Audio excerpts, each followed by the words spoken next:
충격적인 일이 벌어졌습니다. LA 화재로 정신없는 틈을 타 강도 사건이 늘어나고 있는데요. 이를 해결한 용감한 남성이 화제가 되고 있습니다. 바로 들어보겠습니다. 저는 엘라입니다. 이곳 LA에서 태어나고 자란 25살의 평범한 여성이에요. 부모님은 20년 넘게 이곳에서 작은 마트를 운영하며 우리의 생계를 이어오셨습니다. 그런데 지금 이 도시는 한순간에 완전히 다른 세상이 되어버렸어요. 최악의 산불이 도시 전체를 삼키며 모든 것이 불타고 있어요. 공기는 연기로 가득하고 하늘은 잿빛과 붉은 빛이 뒤섞여 마치 재앙의 한가운데에 서 있는 것 같았어요. 산불은 우리 집도 집어삼켰습니다. 다행히 가족은 무사했지만 모든 추억이 깃든 집이 하루아침에 재가 되었어요. 부모님과 저는 대피소에 머무는 대신 살아남은 유일한 공간인 마트로 향했어요. 마트는 기적적으로 불길에서 벗어났고 지금은 우리가 머물며 생존을 이어가는 유일한 장소예요. 마트에서 지내는 생활은 낯설고 불안했어요. 주방과 작은 사무실을 임시로 꾸며 생활했지만 밤마다 들려오는 소음과 밖에서 느껴지는 긴장감은 저를 잠 못 이루게 했습니다. 산불로 모든 것이 뒤바뀐 도시에서는 매일같이 새로운 약탈과 폭력 소식이 들려왔거든요. 약탈자들이 대피소를 습격하고 주민들의 상점이 털렸다는 소식은 뉴스나 입소문으로 빠르게 퍼졌어요. 그런 소식들은 저희 가족뿐 아니라 남은 마트조차도 언제 위험에 처할지 모른다는 두려움을 더 키웠습니다. 부모님은 저를 안심시키려 노력했어요. 여긴 괜찮을 거야. 사람들이 우리가 돕는 걸 알잖니라고 말하셨지만 저는 불안감을 떨칠 수 없었어요. 부모님의 말처럼 마트는 여전히 문을 열어 주민들에게 필요한 물품을 나눠주고 있었어요. 물, 생필품, 그리고 간단한 식료품까지요. 마트에 의지하는 사람들이 많았지만 그만큼 우리도 표적이 될 가능성이 높아졌어요. 한밤중에 자주 들리던 소음은 제 신경을 곤두서게 했어요. 바람이 강하게 불어도 지나가는 자동차가 헤드라이트를 켜도 저는 침대에서 벌떡 일어나 창문을 살폈습니다. 최근 한 마트가 약탈당했다는 소식을 듣고는 더 잠들기 어려웠어요. 그 마트의 주인은 다친 채 병원에 실려갔다는 이야기를 들었죠. 그 소식을 들은 날 저는 밤새 부모님이 잠든 창고문을 몇 번이나 확인했는지 몰라요. 도시 곳곳에서는 대피소마저 약탈당하고 있다는 소문이 돌고 있었어요. 주민들은 서로를 믿기보다 점점 경계하기 시작했어요. 우리 마트로 물건을 사러 온 사람들 중에서도 초조한 표정으로 주변을 살피는 모습이 종종 보였어요. 그들의 불안은 저에게 그대로 전염되는 것 같았어요. 매일 밤 이 상황이 반복되었어요. 피곤해서 눈을 감아도 금세 무언가 깨질 듯한 소리가 들리는 듯했고 그럴 때마다 저는 벌떡 일어나 창문을 확인했어요. 부모님에게는 이런 불안을 감추려 애썼지만 제 마음은 매일 무거워졌습니다. 도시는 점점 더 혼란 속으로 빠져들고 있었고 제 불안은 커져만 갔어요. 언제쯤 이 상황이 끝날지, 우리 가족이 정말 안전할지 확신할 수 없다는 사실이 가장 무서웠어요. 날이 지나갈수록 점점 주변 상점들까지 털리고 있다는 소식을 들을 때마다 가슴이 철렁 내려앉았어요. 친하게 지내던 몇몇 사장님들은 폭력적인 약탈자들에게 대항하다 다치기도 했고 경찰이 사건을 해결하기에는 손이 부족하다는 이야기도 들렸어요. 이 모든 게 현실이라는 사실이 믿기지 않았어요. 부모님은 한동안 고민하셨어요. 우리도 문을 닫는 게 맞지 않겠니? 라는 말을 하셨을 때 저는 그게 차라리 나을지도 모른다고 생각했어요. 하지만 마트를 의지하는 사람들이 너무 많았어요. 생필품이 부족한 상황에서 우리 가게는 그들에게 중요한 생명줄이었죠. 부모님은 결국 위험을 감수하고 문을 열기로 결정하셨어요. 도움이 필요한 사람들을 외면할 순 없어 라고 부모님은 단호히 말씀하셨죠. 하지만 저의 마음은 편치 않았어요. 매일 밤 창밖에서 들려오는 작은 소음에도 깜짝 놀라며 깨곤 했어요. 어두운 거리에서 차들이 급히 달아나는 소리나 낯선 사람들의 그림자가 보일 때마다 저는 숨을 죽이고 창문 뒤에 숨어 지켜봤어요. 마트의 불이 약탈자들에게 표적이 될까 두려웠거든요. 그들이 몰려오는 상상을 할 때마다 온몸이 얼어붙는 것 같았어요. 그러던 어느 새벽이었어요. 우리 바로 옆 상점을 운영했던 브라운 아저씨네가 약탈을 당했다는 소식을 들었죠. 그는 작은 식료품점을 운영하던 사람이었어요. 도둑들이 문을 부수고 들어가 모든 것을 훔쳐갔다는 말을 들었을 때 저는 그 상점 앞에서 혼자 서 있는 그의 모습이 떠올랐어요. 그의 상점은 우리와 비슷한 규모였어요. 그날 밤은 유난히 어두웠고 제 귀에는 계속 뭔가 깨지는 소리가 들리는 것 같았어요. 부모님은 제 걱정을 알아차리셨지만 그 역시 마트 문을 닫자는 결정을 내리지는 않으셨어요. 저희는 서로 눈으로만 이야기를 나누며 밤을 보냈어요. 저는 매일 밤 문이 잠겼는지 수십 번씩 확인했어요. 창문을 살피며 누군가 다가오지 않는지 귀를 기울였죠. 하지만 그런 불안감 속에서도 부모님은 한결같았어요. 이곳에서 우리가 할 수 있는 최선을 다하자고 말씀하셨어요. 그러던 어느 날 마트를 찾아온 한 손님이 다급하게 말했어요. 엘리, 여기저기서 약탈 소문이 도는 거 알아요? 어젯밤에 또 한 곳이 당했대요. 저는 그의 말을 듣고 잠시 멍해졌어요. 그가 떠난 뒤에도 그 말이 머릿속에서 떠나지 않았어요. 마치 약탈자들이 우리 마트를 겨냥할 날이 점점 가까워지는 것처럼 느껴졌어요. 그날 밤 저는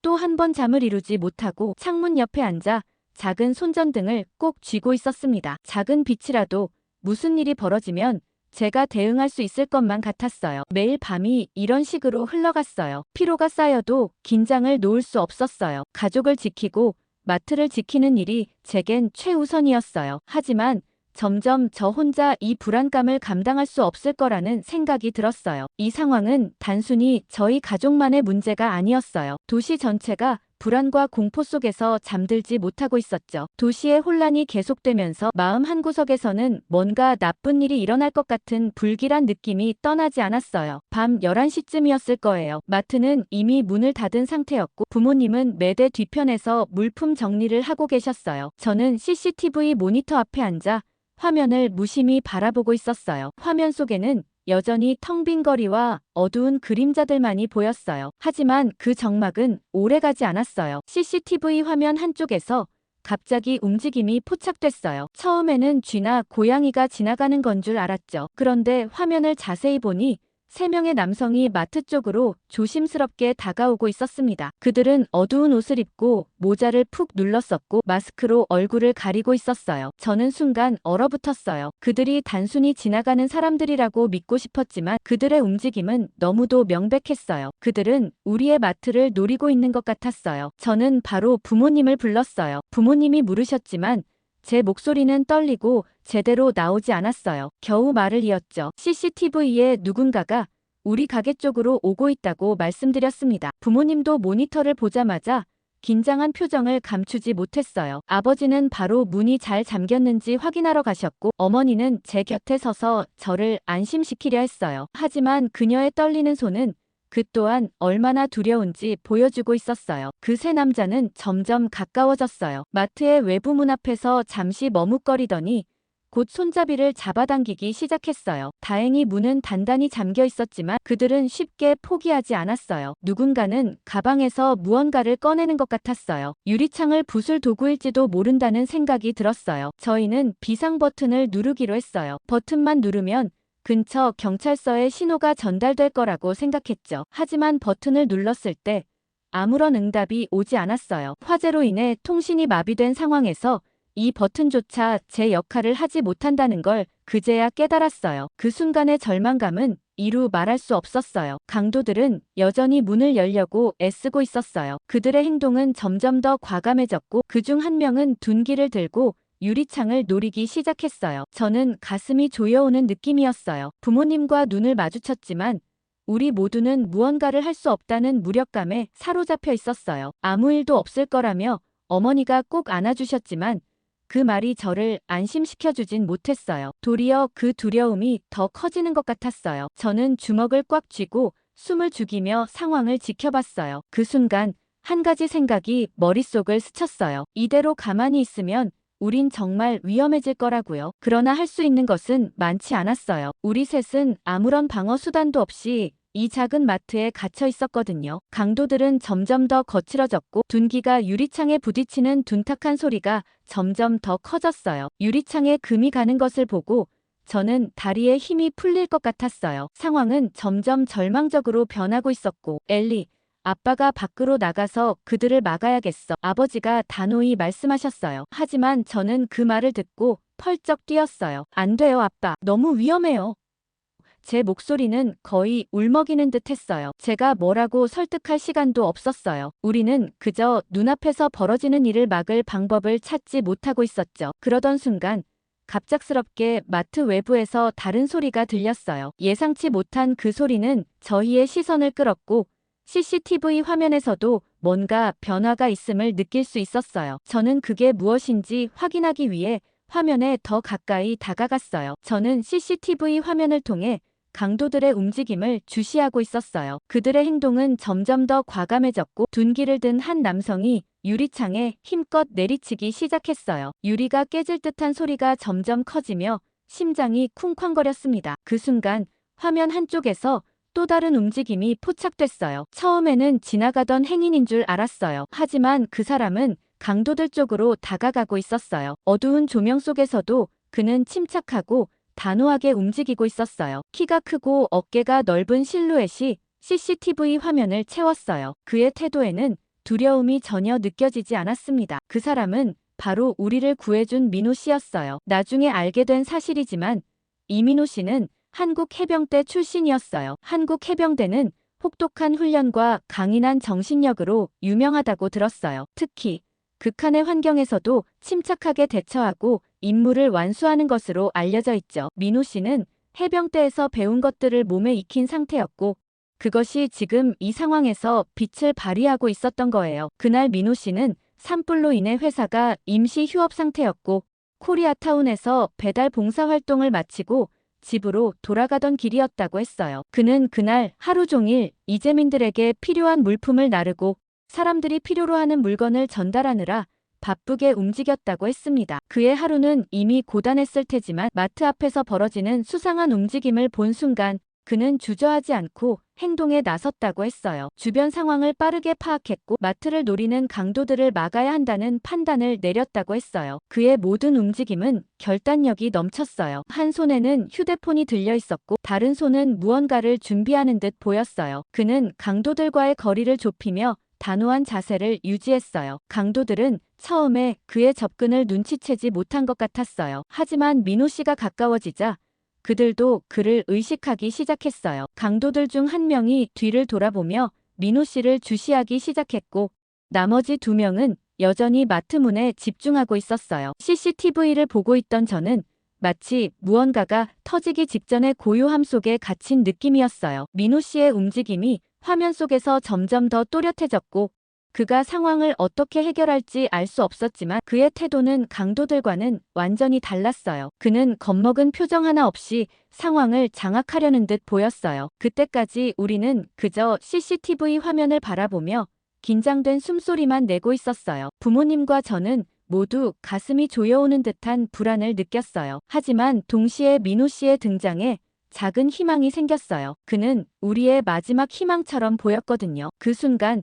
민호 씨가 강도들 가까이 다가가는 모습이 화면에 잡혔어요. 저는 그가 무슨 말을 하는지 들을 수는 없었지만 그의 태도는 강렬했어요. 그의 모든 행동은 침착함과 결단력을 보여줬고 그가 어떤 위험이라도 감수할 준비가 되어 있다는 것을 느낄 수 있었어요. 강도들은 그를 주시하며 동요하는 듯한 기색을 보였고 민호 씨는 단호한 자세로 그들과 대치하고 있었어요. 그 순간의 긴장감은 손에 땀을 쥐게 했습니다. 무엇이 일어날지 알 수 없었지만 분명히 이 상황은 이전과는 완전히 달라질 것이 분명했어요. CCTV 화면 속에서 민호 씨는 마치 한순간의 상황을 파악한 듯 빠르게 움직였어요. 그는 주변을 살피더니 근처에 놓여있던 소화기를 집어들었어요. 그가 소화기를 든 모습은 단호하고 침착했어요. 저는 마치 영화 속 한 장면을 보는 듯한 기분이 들었어요. 긴장감 속에서도 그의 행동은 망설임이 없었어요. 민호 씨는 강도들이 있는 방향으로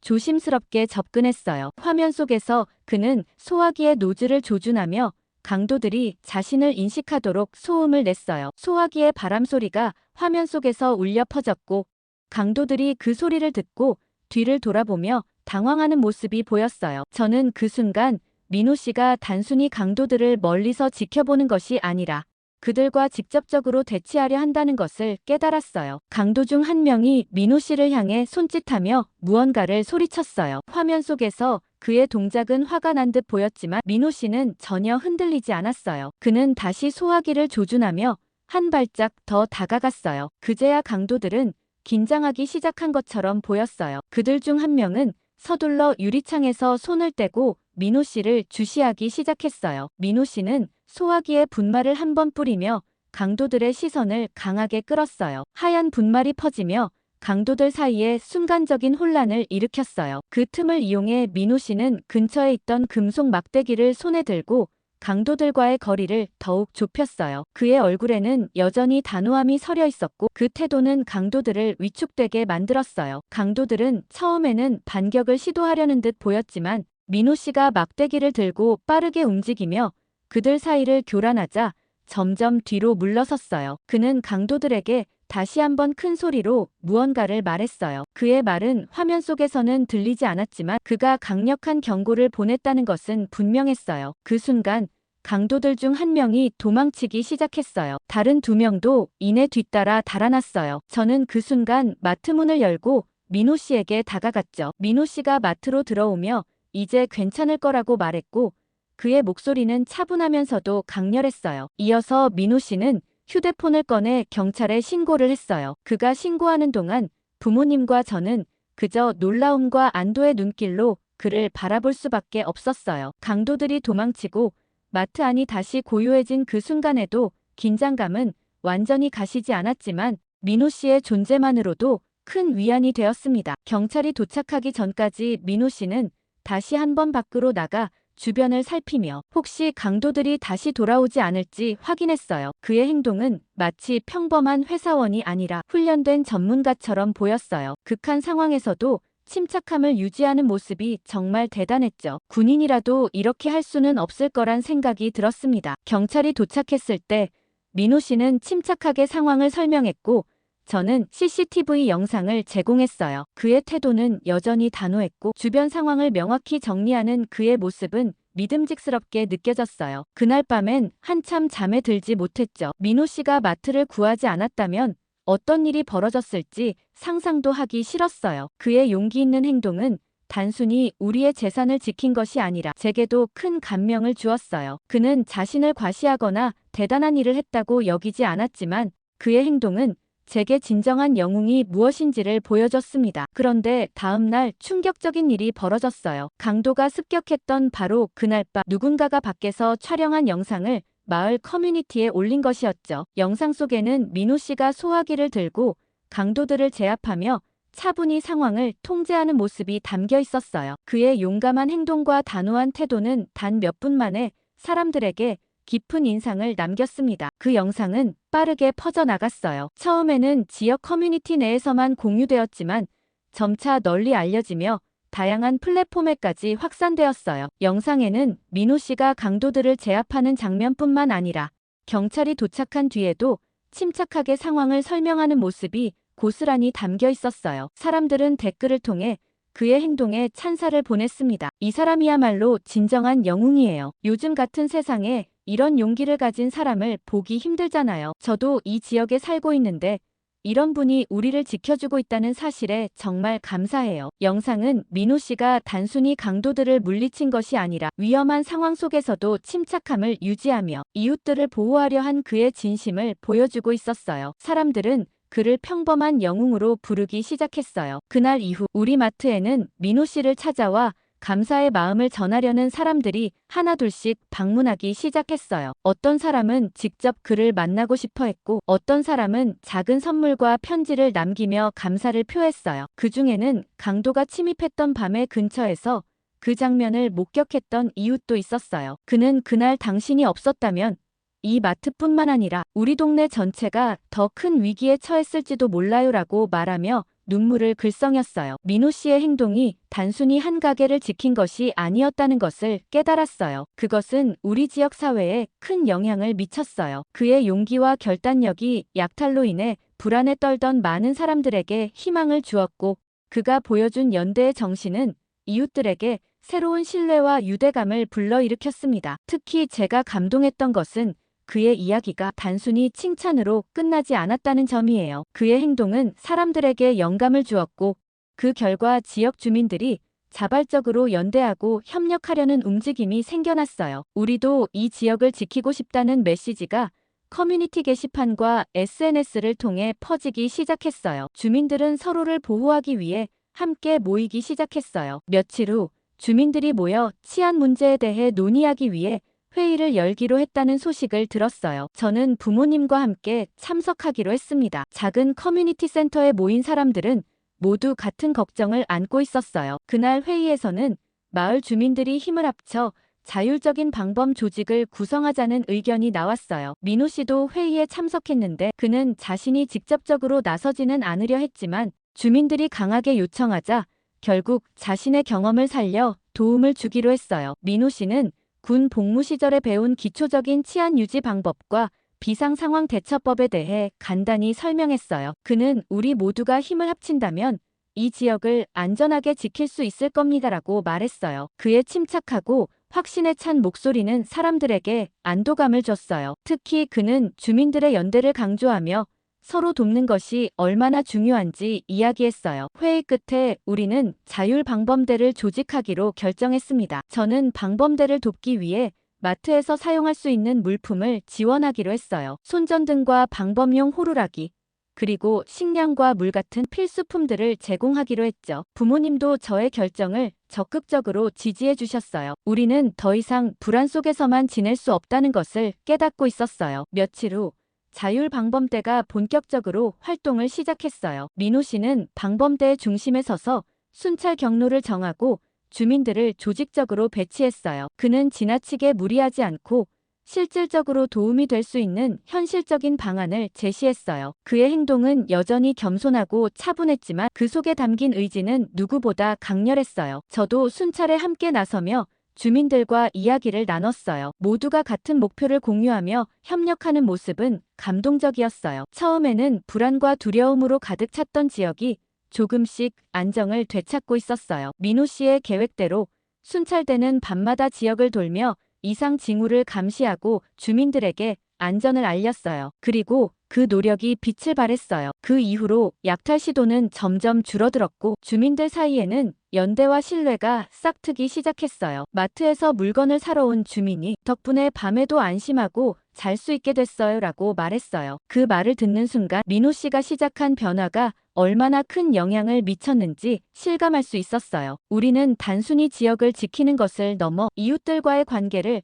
다시 쌓아가고 있었던 거예요. 그날 밤 저는 이 모든 경험이 단순히 어려운 시기를 이겨내는 것을 넘어 우리가 하나의 공동체로 거듭나는 과정임을 깨달았어요. 순찰대의 활동은 예상보다 빠르게 지역에 변화를 가져왔어요. 이전에는 어둡고 조용했던 거리가 이제는 서로의 목소리로 가득 찼습니다. 특히 감동적이었던 순간은 다른 인종과 배경을 가진 주민들이 점차 이 활동에 동참하기 시작한 때였어요. 처음에는 우리를 멀리서 지켜보던 사람들이 이제는 순찰대의 일원으로 함께 걸으며 이 지역을 지키는데 힘을 보태고 있었어요. 한 번은 순찰 중에 한 아프리카계 미국인 할아버지가 우리에게 다가와 말했어요. 당신들이 이웃을 지키려는 모습을 보고 감동했어요. 저도 작은 힘이라도 보태고 싶습니다라고요. 그 말을 들은 순간 제 마음은 벅차올랐습니다. 이곳은 더 이상 두려움과 불안이 가득한 지역이 아니었어요. 우리는 서로를 지키며 연대의 의미를 만들어가고 있었죠. 순찰이 끝난 뒤 민호 씨는 항상 사람들을 격려했어요. 그는 이 모든 것이 여러분의 힘으로 이루어진 겁니다. 여러분이 이 지역의 영웅입니다 라고 말했어요. 그의 말은 단순한 격려를 넘어 우리 모두를 하나로 묶는 연결고리가 되었습니다. 민호 씨의 지도로 방범대는 점점 더 체계적으로 운영되었고 그 영향력은 날로 커지고 있었어요. 그의 행동은 단순히 문제를 해결하는 데 그치지 않았어요. 그는 사람들에게 새로운 가능성을 보여주었고 우리가 함께라면 어떤 위기도 극복할 수 있다는 믿음을 심어줬습니다. 저는 그와 함께하게 된 것이 얼마나 큰 행운인지 느끼며 앞으로도 이 공동체를 위해 무엇을 할 수 있을지 고민하기 시작했어요. 그러던 어느 날 민호 씨가 야간 순찰을 가는 날이었는데 함께 하기로 했던 제이크가 사정이 생겨 빠지게 되는 날이었어요. 저는 민호 씨와 함께 순찰하고 싶은 마음에 얼른 제이크 대신 제가 하겠다고 나섰죠. 그와 단둘이 진지한 이야기를 나눠보고 싶기도 했거든요. 어둠이 짙게 드리운 거리에서 민호 씨와 나란히 걸으며 순찰을 돌던 밤이었어요. 그는 항상 침착하고 자신감 넘치는 태도로 방범대 활동에 임했지만 그날은 조금 다른 분위기였어요. 저는 민호 씨에게 해병대는 어떻게 갔다 왔는지 이야기가 궁금하다고 했죠. 그는 잠시 머뭇거리더니 자신의 어린 시절에 대해 말하기 시작했습니다. 조용히 흐르던 그의 목소리에는 묘한 무게감이 느껴졌어요. 그는 자신이 태어난 곳은 한국이지만 몸이 약해 자주 병원에 드나들어야 했던 어린 시절이었다고 했습니다. 잦은 감기와 알레르기로 유난히 힘든 시기를 보냈던 그는 부모님이 그런 아들의 건강을 걱정해 더 나은 환경을 찾아 미국으로 이민을 결심했다고 했어요. 그 당시 그는 초등학교에 입학할 나이였고 가족 모두 낯선 땅에 대한 설렘과 기대감을 안고 미국으로 건너왔다고 했어요. 하지만 새로운 환경은 기대만큼 따뜻하지 않았다고 했습니다. 그는 영어를 잘하지 못했을 뿐만 아니라 동양인이라는 이유로 유독 눈에 띄는 존재가 되었다고 했어요. 아이들은 그의 이름을 조롱하거나 비슷한 발음으로 이상하게 부르며 놀림감으로 삼았고 교실에서 고립되는 일이 반복되었다고 했습니다. 처음에는 부모님께 말하지 않았어요. 그분들도 새로운 환경에서 고생하시는데 제 문제까지 걱정시킬 수 없었거든요. 라고 민호 씨는 조용히 말했어요. 하지만 시간이 지날수록 상황은 더 심각해졌다고 했습니다. 급식 시간에 그의 음식을 몰래 가져가거나 사물함을 뒤져 물건을 망가뜨리는 일까지 생겼다고 했어요. 그는 스스로를 지키지 않으면 안 되겠다는 걸 어린 나이에 깨닫게 되었다고 했습니다. 그는 그때부터 운동을 시작했다고 말했어요. 처음에는 단순히 체력을 키우고 싶었지만 점차 운동은 그의 삶에서 중요한 부분이 되었다고 했어요. 도서관에서 우연히 본 책에서는 운동이 신체뿐만이 아니라 정신적인 강인함도 기를 수 있다는 내용을 접하고 나서 더욱 확신을 가지게 되었대요. 민호 씨의 이야기를 들으며 제 마음속에는 깊은 안쓰러움이 자리 잡았어요. 어린 민호 씨가 겪었을 낯선 환경에서의 고립과 놀림, 그리고 그를 버텨내기 위해 얼마나 스스로를 다잡아야 했을지 생각하니 가슴이 먹먹해졌어요. 특히 부모님을 걱정시킬까 자신의 힘든 상황을 말하지 못했다는 부분에서는 눈물이 핑 돌았어요. 그런 외로움 속에서도 그는 운동이라는 길을 찾아 자신을 지키고 성장할 수 있었다는 점이 놀라웠어요. 당시에 그가 얼마나 강인했는지를 상상하며 지금 제 앞에 서 있는 민호 씨의 모습이 그저 강한 사람이 아니라 스스로를 단련해온 결과물이라는 것을 느꼈습니다. 어린 시절 그에게 손을 내밀어 도와줄 누군가가 있었다면 얼마나 좋았을까 싶었지만 동시에 그 고난이 지금의 민호 씨를 만든 원동력이 되었음을 깨달으며 그가 얼마나 대단한 사람인지 다시 한번 감탄하게 되었어요. 학교 생활이 고통스러울수록 그는 운동에 몰두했고 그 과정에서 자신감을 찾았다고 했어요. 그 자신감 덕분에 그는 자신을 괴롭히던 아이들에게 단호하게 맞설 수 있었고 그 이후로는 더 이상 누구도 그를 쉽게 괴롭히지 못했다고 했습니다. 운동은 단순히 몸을 강하게 만든 게 아니었어요. 저에게는 삶을 바꿔준 계기였어요. 라고 민호 씨는 덧붙였어요. 그의 목소리에는 당시의 결심과 노력이 얼마나 큰 의미였는지 담겨 있었어요. 저는 그가 지금의 강인한 모습을 갖추기까지 얼마나 많은 노력을 했는지 새삼 실감하게 되었어요. 더 놀라운 건 다음 이야기였습니다. 민호 씨는 가족이 미국에 정착한 후 영주권을 얻게 되었지만 군 복무를 자원했다고 말했어요. 그때 그는 이미 미국에서 안정적인 직장을 가지고 있었고 군대를 가지 않아도 되는 상황이었다고 했어요. 하지만 그는 한국 남자로서 자부심을 가지고 싶었어요. 라고 말하며 해병대로 자원했다고 했어요. 한국에서 군 복무를 자원했다는 이야기를 들으며 그의 결단력과 책임감이 정말 멋지게 느껴졌어요. 한국에서는 군 복무를 피하기 위해 온갖 방법을 동원하는 경우가 많다고 들었거든요. 건강상의 이유를 내세우거나 유학이나 이민 같은 방법으로 의무를 회피하려는 사례도 적지 않다고 알고 있어요. 하지만 민호 씨는 반대로 영주권이 있었음에도 스스로 군대에 가겠다고 결정한 거죠. 그것도 가장 힘들다고 알려진 해병대를 선택했다니 그의 선택에는 단순한 자부심을 넘어 진정한 책임감과 자신을 시험해보겠다는 강한 의지가 담겨 있었던 것 같아요. 그는 자랑스럽게 군 복무를 마친 자신의 이야기를 담담하게 풀어냈지만 저는 그 말 속에서 단단함과 자긍심을 느낄 수 있었어요. 어려운 길을 택하면서도 후회하지 않는 그의 모습이 정말 남자다웠고 그런 태도가 진심으로 멋지게 다가왔어요. 해병대는 그가 어릴 적부터 동경했던 곳이었고 스스로의 한계를 시험하고 싶었다고 했습니다. 해병대에서의 훈련은 그의 몸과 마음을 모두 단련시키는 시간이었어요. 매일 이어지는 고된 훈련과 엄격한 규율은 그의 한계를 시험했지만 그 과정에서 그는 자신을 완전히 새롭게 만들어갔다고 했어요. 힘든 순간이 많았지만 단 한 번도 후회하지 않았어요. 그때 배운 것들이 지금의 저를 만들었으니까요. 라고 민호 씨는 말했어요. 해병대에서의 경험은 단순히 체력적인 성취를 넘어 팀워크와 책임감 그리고 진정한 용기를 배우게 해준 소중한 시간이었음을 강조했어요. 그의 이야기를 들으며 저는 그가 단순히 강도 사건에서 마트를 지켜준 영웅이 아니라는 것을 깨달았어요. 그의 강인함은 단순한 신체적 힘이 아니라 어린 시절의 고난과 해병대에서의 경험을 통해 만들어진 깊이 있는 강함이었어요. 그는 자신을 지키는 것에서 시작해 이제는 다른 사람들을 지킬 수 있는 사람이 되었어요. 그런 그의 모습은 제가 앞으로의 삶에서 용기를 낼 수 있는 큰 영감을 주었어요. 그날 밤 순찰을 마친 후에도 그의 이야기가 머릿속에 계속 맴돌았어요. 어두운 거리에서 그의 목소리와 표정을 떠올리며 저는 그의 삶이 가진 깊이에 감탄하지 않을 수 없었어요. 그는 단순히 강한 사람이 아니라 진정으로 자신과 주변을 위해 힘을 쓸 줄 아는 사람이었어요. 그의 이야기는 저에게 잊을 수 없는 가르침이 되었고 저는 그와 함께 이 어려운 시기를 이겨낼 수 있다는 확신을 가지게 되었어요. 이어서 LA 화재에서 영웅으로 떠오른 또 다른 한국 사연을 들려드리겠습니다. 어떻게 이럴 수가 있죠? 불길이 삼켜버린 LA 한복판에서 한인타운만 멀쩡합니다. 한국 사람들, 대체 이 불지옥 속에서 무슨 짓을 한 걸까요? 전 세계가 충격에 빠진 이 믿기지 않는 이야기를 지금 공개합니다. 저는 리아입니다. CNN의 특파원으로 일한 지 3년이 되었어요. 대학 졸업 후 수많은 경쟁을 뚫고 어렵게 들어간 곳이지만 제 업무는 여전히 막내 기자의 전형적인 일들로 가득 차 있었죠. 처음에는 이런 일도 기자로서의 첫걸음이라며 열심히 했지만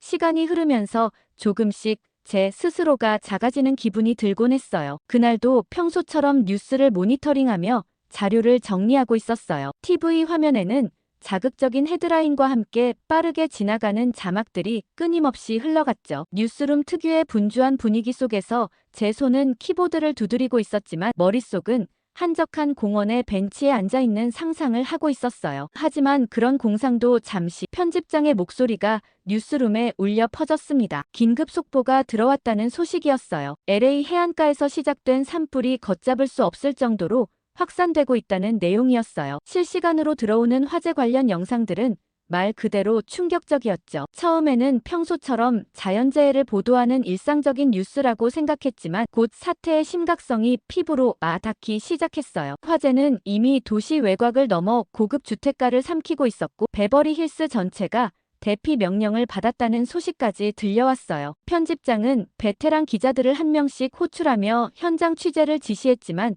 아무도 자원하지 않았어요. 화재의 규모와 위험성은 너무 컸고 누구도 생생한 화염 속으로 뛰어들 용기를 내지 못하는 것 같았어요. 뉴스룸의 분위기는 한순간에 얼어붙었죠. 저는 잠시 머뭇거리다가 손을 들었어요. 제 마음속 깊은 곳에서 올라오는 두려움과 호기심이 뒤섞인 감정을 억누르고 있었죠. 제가 가겠습니다. 라고 얘기했어요. 순간 뉴스룸이 조용해졌고 모든 시선이 저를 향했어요. 편집장은 잠시 저를 바라보더니 고개를 저으며 반대했어요. 경력이 짧은 기자가 이런 위험한 임무를 맡는 건 너무 무리라고 말했죠. 하지만 다른 기자들은 여전히 묵묵부답이었어요. 결국 편집장은 한숨을 내쉬며 제 결정을 받아들였고 저는 LA로 향하는 비행기에 오르게 되었어요. 비행기가 LA 상공에 도달하자 창문 너머로 검은 연기와 붉은 불길이 뒤섞인 처참한 풍경이 펼쳐졌어요. 할리우드 힐스와 베버리 힐스 일대는 이미 불길에 휩싸여 있었고 그 연기는 하늘 높이 솟아올라 마치 어둠 속에서 피어나는 불꽃처럼 보였어요. 거대한 재난의 현장을 처음 마주한 저는 그저 숨을 삼킬 수밖에 없었어요. 기자로서의 책임감과 인간으로서의 두려움이 동시에 밀려왔죠. LA 공항에 도착하자마자 대기 중이던 헬기에 올라타야 했어요. 헬기에서 바라본 LA의 모습은 지상에서 본 것보다 훨씬 더 충격적이었어요. 할리우드 힐스의 고급 저택들이 불길 속에서 무너지고 있었고 수영장의 물은 증발해 하얀 연기가 피어올랐어요. 바람은 불길을 더욱더 거세게 몰아가며 마치 춤을 추듯 도시를 삼켜가고 있었어요. 조종사는 불길의 세기가 너무 강해서 고도를 낮출 수 없다고 했어요. 저는 카메라를 꺼내 들었고 떨리는 손으로 촬영을 시작했어요. 하지만 그때 믿기 힘든 광경이 눈앞에 펼쳐졌어요. 화염 속에서 한인타운 지역만 유독 온전하게 남아있는 것이었어요. 주변의 모든 것이 불타고 있는 가운데 한인타운의 건물들은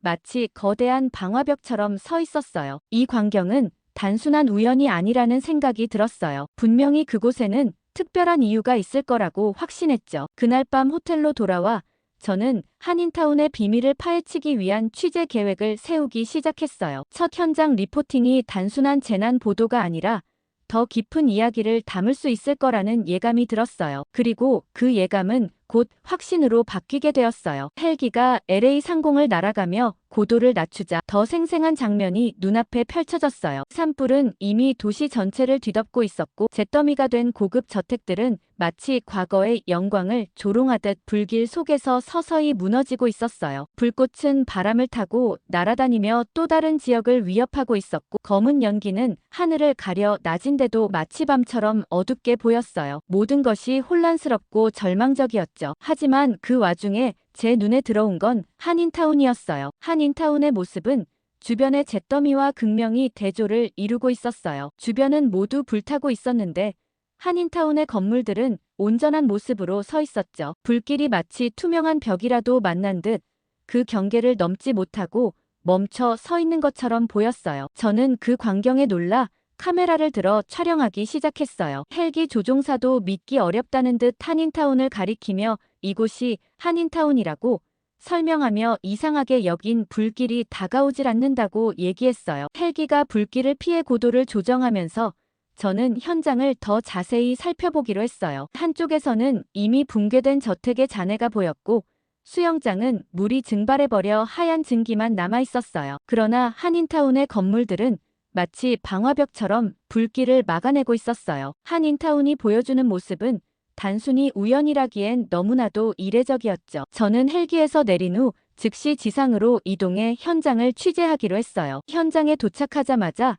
숨이 막힐 듯한 연기 냄새와 뜨거운 공기가 피부를 찌르는 듯 했어요. 불길과 싸우는 소방관들의 모습이 가장 먼저 눈에 들어왔어요. 그들은 거의 지칠 대로 지친 상태였지만 한 손에는 호스를, 다른 손에는 장비를 들고 불길과 맞서고 있었어요. 가까이 다가가 취재를 요청하자 한 소방관이 짧은 인터뷰에 응해주었어요. 그는 한인타운의 건물들이 불길을 막아내고 있다고 말하며 이런 건 처음이라고 얘기했어요. 그의 말 속에는 믿기지 않는다는 감정과 안도감이 동시에 담겨 있었어요. 다음으로 만난 사람은 화재로 집을 잃은 한 주민이었어요. 그는 재난의 충격에서 벗어나지 못한 듯 불안정한 표정을 짓고 있었지만 한인타운 근처에서 받은 도움 덕분에 겨우 안정감을 찾았다고 했어요. 그는 우리가 이렇게 도움을 받을 줄 몰랐다고 말하며 정말 감사하다고 얘기했어요. 주변은 다 불타고 있었는데 이곳에서 이렇게 안전하게 머무를 수 있다는 게 기적 같다고도 덧붙였어요. 취재를 이어가며 저는 한인타운의 생존 이유를 더 깊이 파헤쳐야겠다고 결심했어요. 단순히 건물 구조 때문만은 아니라는 생각이 들었어요. 분명 이곳 사람들의 노력과 준비성이 이 기적을 만든 이유 중 하나일 거라고 느껴졌죠. 불길 속에서도 당당히 서 있는 한인타운은 단순히 생존을 넘어 사람들에게 희망을 주고 있었어요. 이 특별한 이야기를 전 세계에 알리는 것이 제 임무라는 책임감이 강하게 느껴졌습니다. 한인타운의 경계에 들어서자마자 주변의 모습이 크게 달라지는 것을 느낄 수 있었어요. 불길이 한인타운의 건물 앞에서 멈춘 듯 보이는 모습은 정말 놀라웠습니다. 그 이유를 밝혀내기 위해 건물들을 하나씩 살펴보기로 했어요. 눈에 띄는 건물들 대부분은 목재나 다른 가벼운 재질이 아닌 두꺼운 콘크리트로 지어져 있었어요. 그 견고함이 마치 방화벽처럼 불길을 차단하는데 큰 역할을 했던 것이 분명해 보였어요. 현장에서 만난 한 건물주는 자신이 이 건물을 지을 때 겪었던 이야기를 들려줬어요. 그는 처음부터 튼튼하고 안전하게 짓는 것이 한국식 건축의 방식이라고 얘기했어요. 비용이 더 들더라도 불에 강한 재질을 사용하는 것이 중요한 이유라고 했죠. 그는 목조 건물로 지으라는 주변의 권유를 뿌리치고 콘크리트 건물을 고집했다고 덧붙였어요. 그 당시에는 과한 선택처럼 보였지만 이번 화재에서 그 선택이 얼마나 중요한 역할을 했는지 알게 되었다고 했어요. 그 말이 건물주의 자부심을 그대로 보여주는 듯 했어요. 그 다음에는 미국의 한 건축 전문가를 만나 의견을 들을 기회가 있었어요. 그는 한국식 건축 방식에서 배워야 할 점이 많다고 강조했어요. 특히 콘크리트 구조와 같은 튼튼한 건축재는 화재 같은 재난 상황에서 매우 유용하다고 했죠. 미국에서는 주로 목조 건축이 선호되지만 이는 비용이 낮고 공사 기간이 짧다는 장점 때문이라고 설명했어요. 하지만 이번 산불로 인해 목조 건축의 취약점이 명확히 드러났다고 덧붙였어요. 건축 전문가의 이야기를 들으며 한국인들의 건축 철학이 단순한 비용 절감이 아닌 안전과 지속 가능성을 중심으로 한다는 점이 더 명확해졌어요. 현장을 돌아보며 건물 내부의 소방 시스템도 자세히 살펴봤어요. 한 인타운의 대부분의 건물은 스프링클러와 방화문을 기본으로 설치하고 있었어요. 한 인회에서는 정기적으로 소방시설을 점검하고 주민들에게 화재 대피 훈련을 실시하고 있기도 했어요. 한 주민은 이 훈련 덕분에 화재가 발생했을 때 신속하게 대응할 수 있었다고 얘기했어요. 그는 방화문과 스프링클러 시스템이 작동하면서 큰 피해를 막을 수 있었다고 했어요. 이런 준비성은 단순한 법적 의무를 넘어선 한국인들의 철저한 사고방식을 보여주는 사례였어요. 또한 한인들이 안전을 최우선으로 하는 사고방식을 가진 이유에 대해서도 알게 되었어요. 인터뷰 중 한 건물주는 한국에서는 집이 단순히 거주 공간이 아니라 재난으로부터 안전을 지킬 수 있는 피난처로 여겨진다고 설명했어요. 그는 집이 튼튼하지 않으면 불안하잖아요. 돈이 조금 더 들어도 가족의 안전을 생각하면 선택은 당연해요. 라고 얘기했어요. 이런 문화적 차이가 한인타운의 건축 방식에 깊이 스며들어 있다는 사실을 깨달았어요. 현장에서 들은 또 다른 흥미로운 이야기는 한인회에서 제공하는 공동체 차원의 준비성이었어요. 한인회는 지역 주민들을 대상으로 정기적으로 화재 예방 강의를 열고 화재 대피 시뮬레이션도 진행했어요. 한 주민은 처음에는 이런 훈련이 번거롭다고 느꼈지만 이번 화재 상황에서 그 효과를 절실히 느꼈다고 했어요. 주민들은 훈련 덕분에 더 빠르고 정확하게 대피할 수 있었고 이로 인해 인명피해를 크게 줄일 수 있었다고 했죠. 이런 체계적인 준비성과 문화적 배경이 한인타운의 생존 비결이라는 점은 점점 명확해지고 있었어요. 화재와 같은 재난은 모두에게 공평하게 다가오지만 그것에 어떻게 대비하느냐는 전혀 다른 결과를 가져온다는 사실을 다시금 느낄 수 있었어요. 한인타운의 모습은 단순히 튼튼한 건축물에 그치지 않고 체계적인 시스템과 주민들의 적극적인 참여가 만들어낸 결과였어요. 이곳에서 만난 사람들은 모두 자신들의 선택이 옳았음을 이번 사건을 통해 확인할 수 있었다고 했습니다. 취재를 마치며 다시 한인타운의 건물들을 둘러보았어요. 불길 속에서도 끄떡없는 모습이 이제는 단순히 물리적인 강함을 넘어 그 뒤에 숨겨진 사람들의 노력과 준비성을 상징하는 것처럼 느껴졌습니다. 한인타운의 생존 비결은 건축 방식과 소방 시스템뿐만 아니라 안전을 우선시하는 한인들의 사고방식과 공동체의 연대에서 나온 결과였다는 것을 분명히 알 수 있었어요. 한인타운에 도착했을 때 가장 먼저 눈에 들어온 것은 길게 늘어선 줄이었어요. 줄의 끝은 보이지 않을 만큼 길었고 사람들이 무언가를 기다리고 있었어요. 가까이 다가가 보니 한인회에서 운영하는 자원봉사 캠프였어요. 캠프는 마치 작은 재난구호본부처럼 체계적으로 운영되고 있었고 한인 자원봉사자들이 분주하게 움직이며 이재민들에게 필요한 물품을 나눠주고 있었어요. 음식,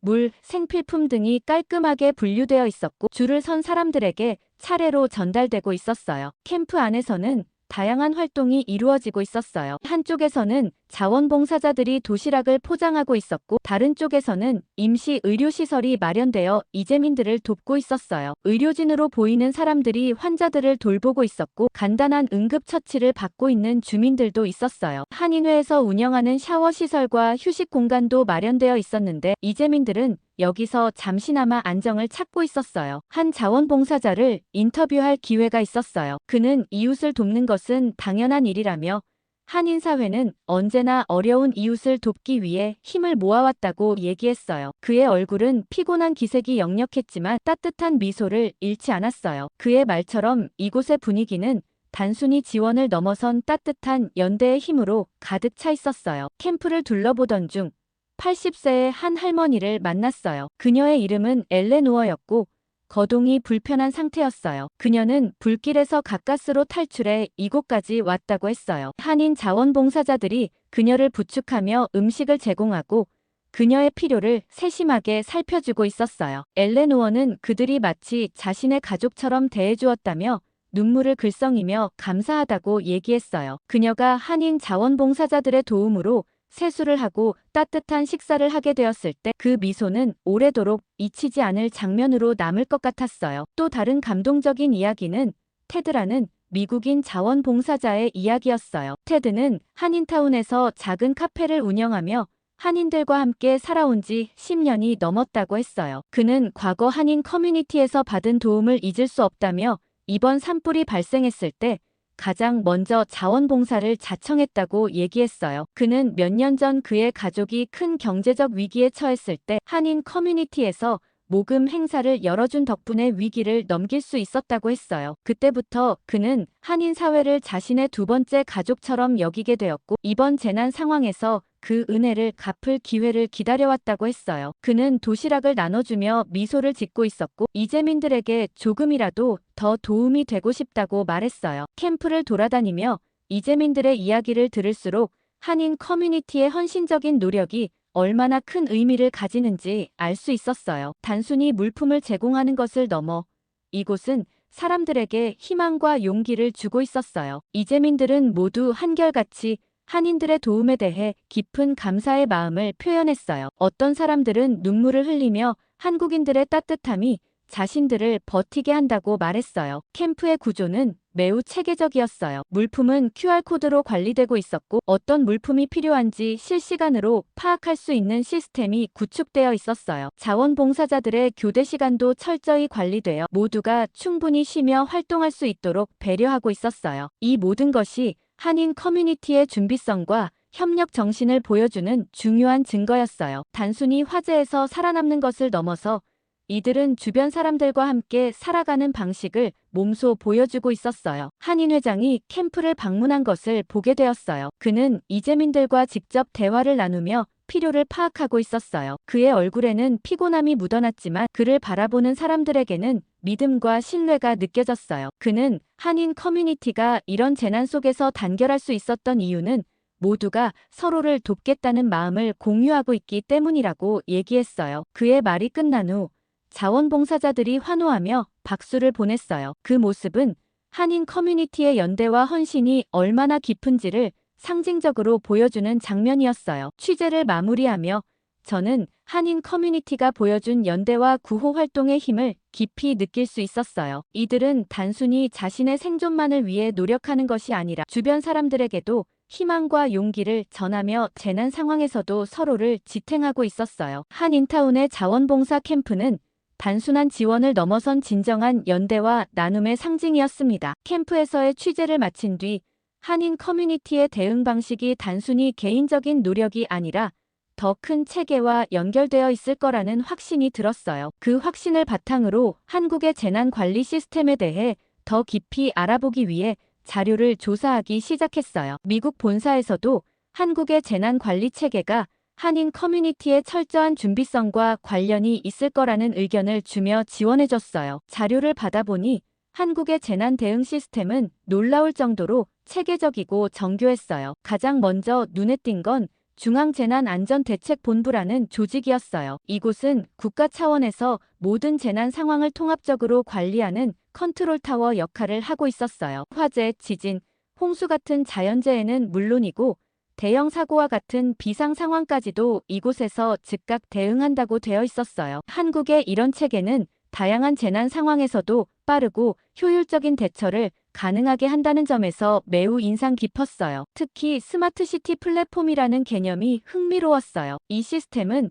전국적으로 설치된 CCTV와 다양한 센서를 통해 실시간으로 데이터를 수집하고 있었어요. 화재가 발생하면 해당 지역의 센서가 열과 연기를 감지하고 즉시 경고를 보낸다고 했어요. 이를 통해 대응 시간이 단축되고 피해를 최소화할 수 있는 기반이 만들어진다고 했어요. 미국의 많은 지역이 아직도 아날로그 방식의 대응 시스템을 사용하고 있는 점을 떠올리니 한국의 이 기술은 한 단계 앞서 있다는 느낌이 강하게 들었어요. 또 다른 흥미로운 점은 한국의 재난 문자 시스템이었어요. 위험 지역에 있는 모든 시민에게 즉시 경고 문자를 보내는 시스템은 매우 효율적이었어요. 심지어 외국인 관광객에게도 영어로 된 재난 문자가 발송된다는 점이 인상적이었어요. 이를 통해 관광객들도 위험 상황에서 빠르게 대처할 수 있는 정보를 제공받는다는 점에서 높은 수준의 접근성을 보여줬어요. 미국에서는 재난 발생 시 시민들이 911에 전화를 걸어야 하지만 그 대기 시간이 길어지고 혼란스러운 경우가 많아요. 한국의 이 시스템은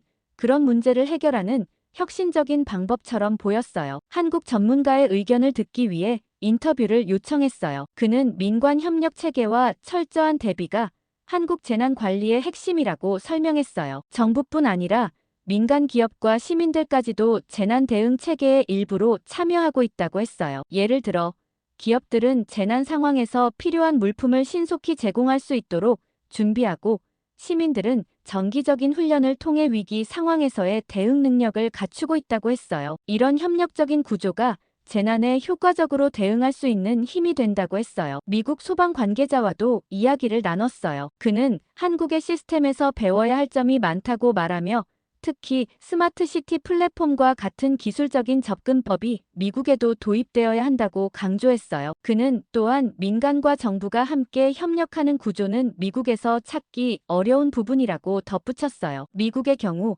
지역별로 소방, 경찰, 구급대가 각각 다른 시스템을 사용하며 협력이 잘 이루어지지 않는다는 점을 아쉬워했어요. 그의 말을 들으며 한국의 재난관리 체계가 단순히 기술에 의존하는 것이 아니라 사람들의 협력과 참여에 의해 완성된다는 점을 다시금 깨달았어요. 한인 커뮤니티의 대응을 돌아보면 이 모든 시스템이 그대로 반영되어 있다는 점을 쉽게 발견할 수 있었어요. 한인들은 자신들의 모국에서 익숙하게 보아온 체계를 작은 커뮤니티 단위로 재현하고 있었어요. 정기적인 훈련, 철저한 준비, 그리고 무엇보다도 서로를 돕는 연대의 정신이 한국의 재난 대응 철학을 그대로 반영하고 있었어요. 이는 단순히 우연이 아니라 그들이 오랜 시간 동안 몸에 익혀온 습관과 사고방식에서 비롯된 결과였어요. 취재를 이어가며 점점 더 많은 공통점을 발견할 수 있었어요. 한인들이 운영하는 자원봉사 캠프의 체계는 한국의 중앙재난안전대책본부를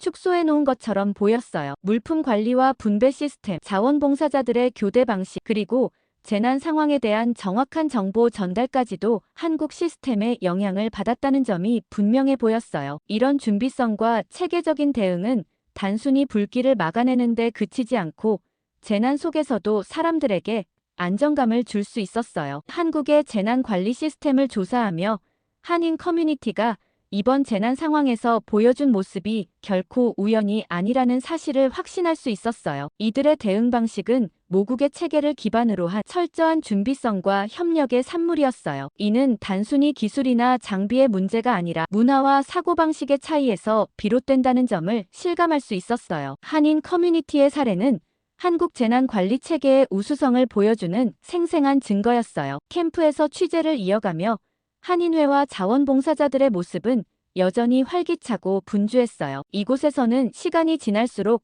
더 많은 이재민이 찾아오고 있었고 그들을 위한 지원 활동도 계속해서 확장되고 있었어요. 물품을 정리하는 손길, 식사를 준비하는 사람들, 의료 서비스를 제공하는 자원봉사자들까지 모두 자신의 역할을 묵묵히 수행하고 있었어요. 그들은 피로가 쌓여가는 와중에도 웃음을 잃지 않았어요. 현장은 마치 작은 군대처럼 체계적으로 운영되고 있었죠. 한쪽에서는 박성준 씨라는 한인회 임원이 자원봉사자들을 지도하고 있었어요. 그는 인터뷰 요청에 흔쾌히 응하며 이번 활동의 배경에 대해 얘기해 주었어요. 성준 씨는 1992년 LA 폭동 당시 자신의 가족이 겪었던 어려움을 떠올리며 이번 산불 대응에 적극적으로 나서게 되었다고 했어요. 그때는 아무런 준비도 없이 혼란 속에 휩싸여야 했던 경험이 너무도 뼈아팠다고 했어요. 하지만 그 사건을 계기로 한인 커뮤니티는 재난 상황에서도 서로를 지탱할 수 있는 기반을 만들기로 결심했어요. 성준 씨는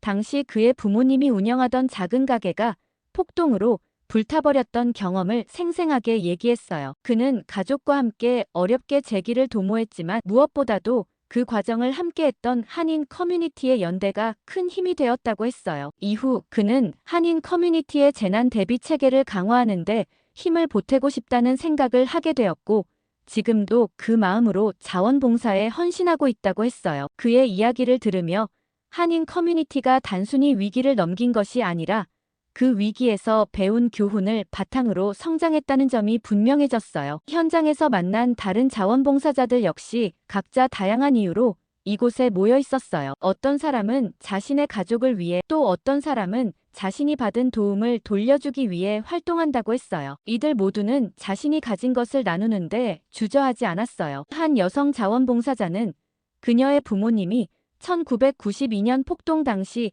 한인회에서 받은 도움 덕분에 사업을 다시 시작할 수 있었다며 이번 산불 대응에 참여하게 되었다고 했어요. 그녀는 이웃을 돕는 것은 우리에게 당연한 일이에요. 누군가에게 손을 내미는 것은 특별한 게 아니라 일상의 연장선이에요. 라고 얘기했어요. 캠프 안에서 이루어지는 활동은 단순히 물품을 나누는 것을 넘어 더 큰 의미를 가지고 있었어요. 이곳에서 도움을 받은 이재민들은 단순히 생존에 필요한 지원을 받는 것뿐 아니라 인간적인 위로와 연대를 느끼고 있었어요. 많은 이재민들은 한인 커뮤니티의 도움 덕분에 마음의 안정을 되찾고 있다고 했어요. 어떤 이들은 처음으로 한국 음식인 도시락을 먹어보며 따뜻한 정을 느꼈다고도 말했어요. 자원봉사자들이 단순히 지원 물품을 건네주는 것을 넘어 이재민들에게 따뜻한 미소와 함께 괜찮아질 거예요 라는 말 한마디를 건네는 모습은 깊은 인상을 남겼어요. 성준 씨는 인터뷰를 마치며 이런 말을 덧붙였어요. 이번 일이 끝나고 나면 한인 커뮤니티는 다시 모여서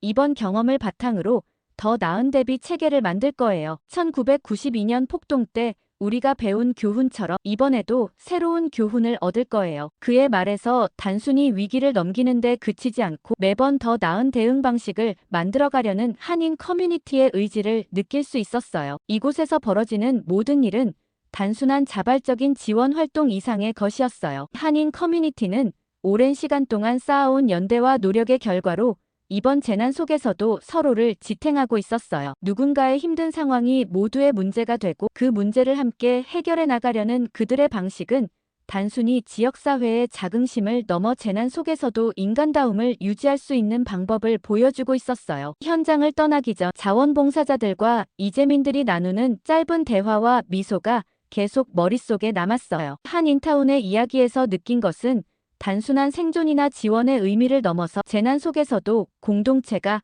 함께 만들어가는 연대와 희망의 힘이었습니다. 한인 커뮤니티는 재난을 통해 다시 한번 스스로를 증명했고 그들의 이야기는 앞으로도 오래도록 이어질 것입니다. 한인타운의 전경을 마지막으로 바라보며 저는 그동안 취재했던 장면들을 머릿속에 하나하나 떠올렸어요. 불길이 삼켜버린 잿더미 속에서도 당당히 서 있던 건물들, 피난처를 찾은 이재민들을 따뜻하게 맞아주는 자원봉사자들, 그리고 그 안에서 서로를 위로하며 살아갈 힘을 얻는 사람들까지요. 이곳은 단순히 재난을 견뎌낸 장소가 아니라 사람들의 노력과 연대가 만들어낸 작은 기적의 현장이었어요. 캠프 안에서는 여전히 자원봉사자들이 분주히 움직이고 있었어요. 도시락을 포장하는 손길은 익숙했고 물품을 나르는 모습은 피로한 기색에도 불구하고 기운차 보였어요. 이재민들과 봉사자들 간의 짧은 대화에서는 감사와 격려의 말이 오갔어요. 누군가의 손에 건네지는 따뜻한 도시락 하나가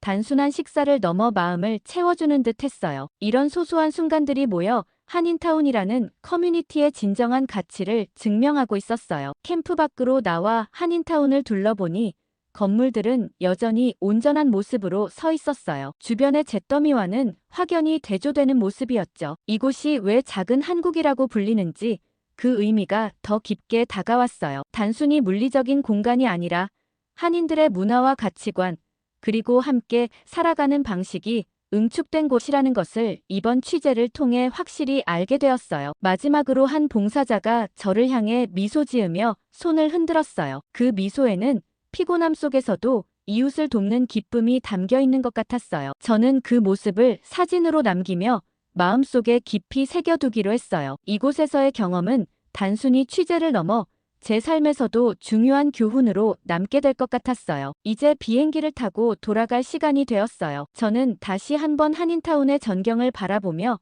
마무리 멘트를 준비했어요. 작은 한국, 한인타운에서 발견한 희망과 교훈. 이것은 우리 모두가 배워야 할 이야기입니다. 라고 말하며 카메라를 향해 미소 지었어요. 이곳에서의 이야기가 단순히 한 지역사회의 이야기가 아니라 전 세계 어디에서나 적용될 수 있는 중요한 메시지를 담고 있다는 생각이 들었어요. 이런 감동적인 이야기를 여러분과 나눌 수 있어 정말 기뻐요. 오늘의 이야기가 여러분께도 따뜻한 영감을 주었다면 좋겠어요. 좋아요와 구독, 그리고 댓글로 응원해주세요. 여러분의 응원이 힘이 됩니다. 한인타운의 이야기가 계속해서 더 많은 사람들에게 전달될 수 있도록 함께 해주세요. 여러분의 참여로 이런 이야기가 더욱 널리 퍼질 수 있을 거예요. 그렇게 카메라가 꺼졌고 저는 비행기를 타기 위해 서둘러 발걸음을 옮겼어요. 한인타운에서의 경험은 제게도 잊을 수 없는 기억으로 남을 것 같았어요. 앞으로도 더 많은 사람들에게 이 이야기를 전달할 방법을 찾고 싶다는 생각이 들었어요. 이곳에서 배운 희망과 연대의 메시지가 어디에서나 빛날 수 있기를 바라며 저는 다시 한번 창밖으로 펼쳐진 한인타운을 바라보았어요. 구독과 좋아요는 큰 힘이 됩니다. 댓글도 많이 달아주세요. 감사합니다.